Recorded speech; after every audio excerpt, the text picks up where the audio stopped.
Hello friends, this video is the part 2 of chapter number 5 Movements towards Independence. So हमने last part में देखा था कि किस तरीके से गांधी जी ने सिविल डिसोबीडियंस मूवमेंट स्टार्ट किया। उसके बाद हम लोगों ने देखा कि गांधी इरविन पैक की मदद से उन्होंने ब्रिटिशर्स को समझाने की भी कोशिश की कि हम लोगों को क्या रिफॉर्म्स और चेंजेस चाहिए हमारे गवर्नमेंट के अंदर, किस तरीके का कॉन्स्टिट्यूशन चाहिए। तो इस पार्ट में हम लोग जो देखने वाले हैं वो है quit India. We are going to study in this part only the point Quit India movement, the most important part of the chapter and the most important question and answer. So Quit India movement में क्या था कि जब world war situation चल रही थी तो Congress committee ने ये डिसाइड किया था कि अब हम ये इंडिविजुअल सत्याग्रह बहुत कर चुके हैं, इंडिविजुअली सेपरेटली हर कोई अपने अपने स्टेट में अपने अपने पॉइंट्स के ऊपर लड़ रहा है, भले सबका इंटेंशन सेम है, सब एक ही चीज डिमांड कर रहे हैं, पर जो ये इंडिविजुअलिटी जो हो रही है ना उसकी वजह से हमारी यूनिटी नहीं दिख रही प्रॉपरली। और साथ ही साथ में ब्रिटिश गवर्नमेंट ने ये भी अटेम्प्ट किया है कि वो हमारे को तोड़ने की कोशिश कर रहे हैं, तो इसीलिए हम लोगों को और ज्यादा गुस्सा आ रहा है। इंडियंस बहुत डिजेक्टेड फील कर रहे थे, एंग्री फील कर रहे थे और उनको ब्रिटिश रूल्स के ऊपर कोई भरोसा ही नहीं रहा था।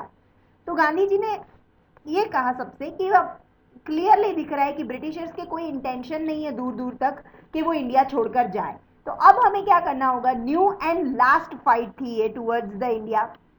गांधी जी ने कहा कि हम लोग जो भी ये लड़ाई लड़ेंगे ये हमारी आखिरी लड़ाई होगी, जो भी लड़ाई हम लड़ेंगे ये हमारी आखिरी लड़ाई होगी। तो Gandhi ji advise the people to come out, आओ बाहर आओ और हमारे साथ क्या करो, हमारी इस मूवमेंट में हमारा साथ। सो ही अपील टू पीपल। 9 अगस्त 1942 में रिजोल्यूशन पास हुआ क्विट इंडिया मूवमेंट के लिए, जहां पे कांग्रेस कमेटी ने ये डिसीजन लिया कि हम लोग क्या करेंगे, क्विट इंडिया मूवमेंट स्टार्ट करेंगे, कि हम चाहते हैं कि ब्रिटिशर्स इंडिया छोड़कर चले जाए। तो इसलिए क्विट इंडिया मूवमेंट स्टार्ट भी हो गया। दूसरे ही दिन जैसे ही क्विट इंडिया मूवमेंट 9 अगस्त को डिसाइड हुआ, उसके दूसरे ही दिन जो है रिजोल्यूशन के दूसरे ही दिन पास किए गए गांधी जी, वल्लभ भाई पटेल और जवाहरलाल नेहरू, मौलाना आजाद, ऐसे सभी कांग्रेस लीडर्स को अरेस्ट कर दिया गया। यानी मूवमेंट शुरू होने से पहले ही कहीं ना कहीं रोक लगाने की कोशिश की गई ब्रिटिश द्वारा। अभी तो उन्होंने फैसला लिया एक दिन पहले और दूसरे दिन उनको अरेस्ट कर दिया गया, ठीक है। तो इसलिए क्विट इंडिया मूवमेंट कहीं ना कहीं रोकने की कोशिश की जा रही थी ब्रिटिश द्वारा। न्यूज़पेपर्स बैन करवा दिए गए कि कोई न्यूज़पेपर नहीं होगा, न्यूज़पेपर नहीं होगा तो लोगों तक इंफॉर्मेशन नहीं पहुंचेगी, इसलिए उन्होंने न्यूज़पेपर पे भी बैन लगा दिया, क्योंकि न्यूज़पेपर सबसे बेस्ट जरिया है, बेस्ट मीडियम है न्यूज़ को वायरल या न्यूज़ को रूमर करने का। तो उन्होंने वो भी क्या कर दिया, स्टॉप कर दिया। Regional and district level Congress leaders जो थे उनको अरेस्ट कर दिया गया। गांधी जी जो थे उनके साथ साथ जितने भी लीडर्स थे उनको अरेस्ट कर दिया गया। तब गांधी जी ने एक नेशन वाइड स्टेटमेंट कहा कि this is the last fight in my life, ये मेरी आखिरी लड़ाई है इस मेरी जिंदगी की।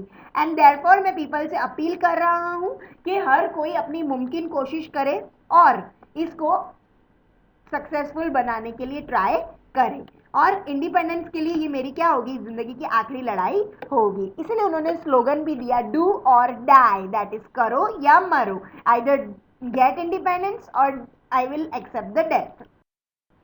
तो क्विट इंडिया मूवमेंट का जो ये स्लोगन था धीरे धीरे लोगों तक सब पहुंचा, लोगों ने इसकी पूरी पूरी सहायता की, लोगों ने पूरी मदद की गांधी जी की, पूरा पूरा गांधी जी को साथ दिया। भले ही गांधी जी जेल में थे, अरेस्टेड थे, पर कोई भी पीछे नहीं हटा, सबने पूरी पूरी कोशिश की। चाहे फार्मर्स हो, यूथ हो, स्टूडेंट्स हो, टीचर्स हो, बिजनेसमैन हो, वुमेन हो, सब लोग आगे आए, सबके सभी आगे आए। Each and every category of people join the quit India movement. Workers जो थे उस वक्त पे, जो वर्कर्स फैक्ट्रीज में काम करते थे वो भी स्ट्राइक पे उतर गए। आयरन फैक्ट्रीज जो जमशेदपुर में थी, कॉटन मिल्स जो मद्रास में लोकेटेड थी, सभी स्ट्राइक पर उतर गए थे। Something there were 1 lakh around mills मतलब जो फैक्ट्रीज थी वो वर्कर्स की 75 कॉटन मिल्स इंडस्ट्रीज थी अहमदाबाद की करीब जो भी थी, सभी के सभी 105 दिन की स्ट्राइक पे चले गए। 105 दिन की स्ट्राइक करना इज अ बिग थिंग। तो कॉलेजेस एंड स्कूल सभी जगह पे स्ट्राइक होने लगी, तो सब लोगों ने स्ट्राइक करके क्विट इंडिया मूवमेंट को और सक्सेसफुल बनाने की कोशिश की। 105 दिन यानी नियरली 3.5 मंथ होते हैं, तो अहमदाबाद में ये सारी फैक्ट्रीज क्लोज थी नियरली 3.5 मंथ। अब क्विट इंडिया मूवमेंट के वक्त जो नहीं चाहिए था वो भी हो गया अनफॉर्चुनेटली। गांधी जी ने हमेशा से एक ही विश्वास रखा है, दैट इज कि वो ये नहीं चाहते कि वायलेंट एक्टिविटीज हो, बट ऐसा तो पॉसिबल ही नहीं, क्योंकि there are many group of people who believe in violence, but Gandhi ji particularly didn't believe in violence, he believed in non violence.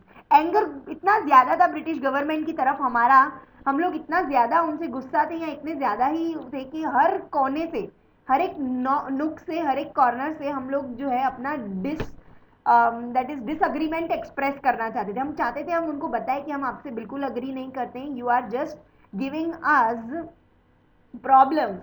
People not only ransack the post office, यानी पूरा तहस नहस नहीं कर दिया, उन लोगों ने आग लगा दी Telegram department, police station, railway station, government buildings, लेकिन साथ ही साथ में वहां पे जो लूट मचती है ना वो भी उन्होंने की, साथ ही साथ में प्रॉपर्टी पे आग भी लगा दी। इतना हद तक का डिस्ट्रक्शन, बॉम्ब्स कहीं पे प्लेस कर दिए, और ये तरीके का जो डिस्ट्रक्शन था वो ज्यादा हो गया। At the end of the day failure of the government, यानी क्या कि हम लोग कहीं ना कहीं कुछ नहीं कर पाए, तो वो यही था। Struggle started from small end to a large extent, struggle छोटी सी शुरुआत हुई थी से लेके पूरा बड़ा पूरे गवर्नमेंट सिस्टम को खत्म कर दिया। 70,000 पीपल थे जो जेल के अंदर थे, 538 लोगों की जान जा चुकी थी गोलियों की वजह से, 128 लोग थे जिनकी जिंदगी जा चुकी थी, 3200 पीपल जो थे वो इंजर्ड थे, कहीं हॉस्पिटल में बैठे थे। तो स्टूडेंट्स जो थे उनको भी गन शॉट्स किया गया था, अहमदाबाद पाटन सब जगह पे बहुत ज्यादा क्योस क्रिएट हो गया था, जो गांधी जी बिल्कुल नहीं चाहते थे। इसीलिए दिस मूवमेंट ने सबको, ब्रिटिश गवर्नमेंट को जगा दिया कि अब शायद ये लोग हमारे एनस्लेव नहीं बनेंगे, now they will not at all listen to us. उन्होंने समझ लिया कि अब हमें शायद क्या करना पड़ेगा, इंडिया को क्विट करना पड़ेगा।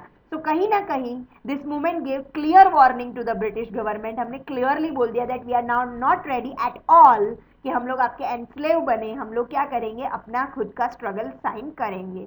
फाइनली ब्रिटिश गवर्नमेंट ने जो है इंडिया को क्विट करने का फैसला लिया।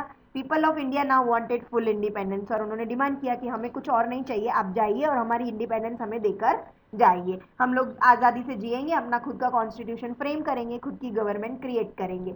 अमेंडमेंट्स चाहिए हम लोगों को हमारे सिस्टम के अंदर, वो भी आएंगे। स्ट्रगल ऑफ 5 ईयर्स, पूरे 5 साल स्ट्रगल करने के बाद फाइनली इंडिया को क्या मिल गई, इंडिपेंडेंस मिल गई। तो कहीं ना कहीं हमने अग्री करवा दिया ब्रिटिश गवर्नमेंट से कि that they need to give independence and free India and quit India. So in this part it was about Quit India movement. Hope you got all the points.